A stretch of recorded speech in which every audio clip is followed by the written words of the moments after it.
A'udhu billahi minash shaitanir rajim. Bismillahir rahmanir rahim. Masu kallo da saurare, a yau muna tare da babban bako Honorable Suleiman Tunau Anka, wanda ya kawo ziyara kai tsaye a wannan gidan TV na ta Ɗan Bako TV.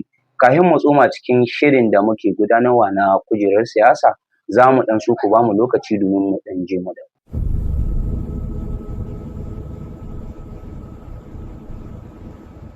Babban baƙonmu masu kallo da saurare za su so su san ainihin wane ne kai. To a'udhu billahi minash shaitanir rajim. Bismillahir rahmanir rahim.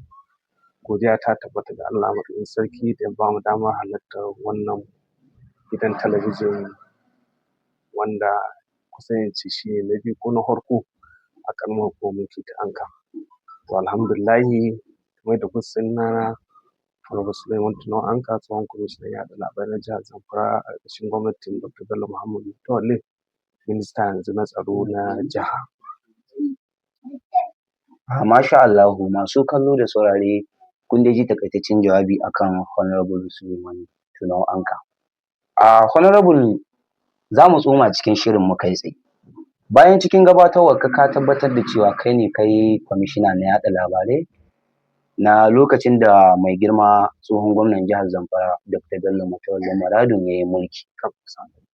To Honorable, yanzu haka halin da ake ciki, mai girma ministan tsaro, al'umma da dama suna mai wani ɗan kallo hausata na irin wanga zarge-zargen da aka yi mai na dai haka abubuwa ba dai daɗin ji. To me za ka iya ce dangane da wannan abu? To alhamdulillahi, wanda yake ko jiya akwai gidan rediyo wanda muka yi magana da shi, muka yi program da su, most especially kuma duk irin wanga issue ne. To alhamdulillah, al'ummar jihar Zamfara abu ne wanda yake ga ta ga fili, wanda ba ma abu ne wanda sai an yi tambaya ba. Tsakanin gwamnatin ta wuce da gwamnati yanzu kowa ya san bambanci tsakanin harkar tsaro. Shi ɗaya kan shi harkar tsaro da za a magance shi. Kowa ya san faɗi tashi irin da mai girma da tsohon gwamna Bello Mutawalle ya yi akan sha'anin tsaro. Ina tunanin a duk tarihin Zamfara cikin gwamnonin da aka yi ba za a samu gwamna wanda ya najace ya ƙasƙantar da kai ne ga harkar waɗanga mutane banda kamar Bello Mutawalle. Duk ƙoƙarin da aka yi ya yi. A lokacin gwamnatin shi, sadda duk wani abu zai faru da ƙwararra za ka ji cewa an buga kuma an zo an ɗauki mataki. Sannan kuma idan har sun yi ɓarna za ka ga cewa an samu taimako na ƙarƙashin ma'aikatar ta humanitarian wadda FAICA ke kula da ita, an an kai tallafi. To idan ka diba yanzu duk waɗannan abubuwa sun zama labari. Sannan matsalar tsaron lokacin gwamnatin Mutawalle, kowa ya san waɗannan abubuwa ba su kawo hakan gaba. Iyakar su can cikin ƙauyuka, amma yanzu ka diba ka gani ko mu nan cikin Anka mutum sai dai zaman ɗarɗar ake. To kaga ko wanga ɗaya abu, shi ɗaya abu ne wanda za a iya bambanta gwamnati yanzu da wadda ta wuce kan harkar tsaro. Sannan duk wannan zarge-zarge da aka yi ba komi ne ba illa dai kawai ne hassada ce ta wa mutanen mu. Kowa ya sanya ƙoƙari. Yau Mutawalle shi ɗaya ne wanda a gwamna da kwamishinan shi da SA ne da kantomomi da duk wani wanda za a rantsuwa sai an rantsar da shi da Ƙur'ani na ba zai taimaka da shi wajen harkar taimaka ma bandit, ko ya ji daɗi ko a yi da shi, ko har yana jin daɗin ana yi, ko mutum ya riƙe na cewa kada Allah shi ba shi lamuni ko na cikin Ƙur'ani. To yau duk cikakken musulmi wanda ya zo ya ɗauki Ƙur'ani ya wanga abin gaɗi, kuma sannan duk kwamishinonin ga duk SN ga hashi babu wanda ya zan cewa yau gashi Allah ya cika. To kaga shi ɗaya wannan abu ga dukkan wanda a cikakken musulmi ya isa ya zama hujja gare shi na ga cewa to duk abubuwan da aka faɗi ƙarya ce, hassara ce. Sannan idan ka diba yanzu duk sadda waɗannan mutane ake hito ana waɗannan maganganun hassara, sai ka kuma Allah ya ƙaro mai ɗaukaka ta wani abu. Duk sadda an ka hito mai da wani abu na fallasa na wani cece kuce, sai ga cewa sai Allah ya ƙara ɗaga martaba ce ga shi mai girma shugaban ƙasa Ahmad Bola Tinubu.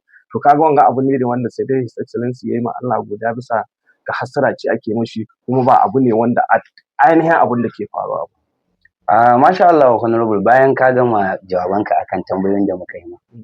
To amma Honorable, a cikin jam'iyyar APC duk lokacin da waɗanga abubuwan suna faruwa ko in sun ka faru, waɗansu ana samun waɗansu manya daga cikin jam'iyyar APC waɗanda suna hitowa domin su ba da kariya. Amma mu har yanzu ba mu kalla wani daga cikin manyan jam'iyyar APC ya hito domin ya yi irin wanga bayanin da kai ba. To alhamdulillah dai baka dai lura, akwai da yawa waɗanda ne.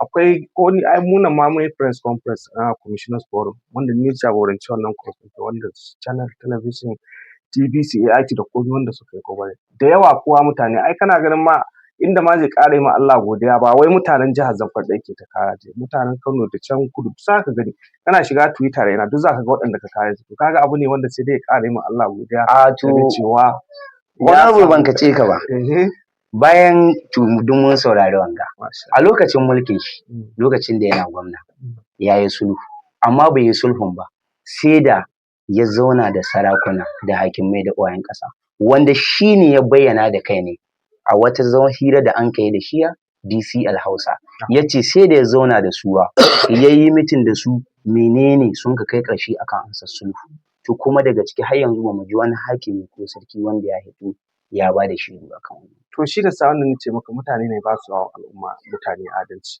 Ai lokacin da aka yi wanga gabana aka yi shi jami'an tsaro, sarakuna, malumai da duk masu ruwa da tsaki har da ku 'yan jarida duk abin da aka yi na to ko ku ku hito kuka bayyana cewa ai abun nan ga abun da aka yi shi ga mutane kuma ga lokacin nan abin da yace tsakani da Allah duk abun da al'ummar jihar Zamfara ke so shi za a yi. Alhamdulillah al'ummar jihar Zamfara jami'an tsaro suwa sarakuna malumai addini da kowa suka zo suka abun gaba. To kaga yanzu har a to a ce wai ce ku ce Bello Matawalle yana taimaka ma abun ga abu dai na wanda yake kawai hasada. But alhamdulillah akwai malamai da ai ɗan shehu ya hito ya bayani game da abun. To kaga abu ne wanda an daidai cewa mutane dai na yi ne shi dai ya san cewa da tsarkakar zuciyar shi yake yi tsakani da Allah kuma shi ne ke wankan shi yau da ba Matawalle ba tsakani da Allah yake sa abun gaba da yanzu irin abun da ake mai haɗe tashi na aga cewa an sauke shi an yi ni kaza to da Bello Matawalle ko wata guda bai yi lokacin da aka tsayar da shi a matsayin minista na tsaro. Masha Allahu masu kallo da saurare kun ji takaitaccen jawabi sai za mu so mu tambayar mu ta ƙarshe wanda honorable wani kira za ka yi tun daga kan manya na jagororin jam'iyyar APC har kawowa ga ire-iren. To alhamdulillah abu kira guda ne wanda zan cewa a haɗa kai sannan duk abu yau wanda yake in babu haɗin kai babu yadda za a ci nasarar shi kamar yanzu ku ne gidan talabijin ta wagga ɗan baƙo ai yanzu ba kai ɗaya kake ba wanga na aiki kaga abu ne wanda a cimma wanda a haɗa kai to inda aka haɗa kai da zuciya guda to insha Allah ga abin da ake so za a cimma nasarar shi to ina kira ga 'yan jam'iyyar APC tun daga sama har ƙasa kowa har yau can ƙasa wanda awwal to a haɗa kai shi rabo ko muƙami ko wani abu na Allah ne ba mu iya baka shi idan Allah ya abun ƙarfinka bai baka shi ba in ko Allah ya nufe ka da shi to ba to kada wani ya ɗauki cewa gida wani kaza gida wani a'a a to a haɗa kai aka ce a yi nasara kowa bai wuce rabo ne fiye da ka baci da fatan Allah ubangiji ba mu nasara a 2027 jam'iyyar APC ta yi nasara tun daga sama har ƙasa. Amin Allah. Masu kallo da saurare da wannan muka kawo ƙarshen wannan hira da muka ɗan tattauna da Honorable Suleiman Tumo Anka wanda bayan wani ɗan lokaci mun san 'yan kallo da saurare za ku so mu ƙara gayyato shi domin ƙara faɗaɗawa cikin ainihin wannan program na kujerar siyasa. Muna godiya.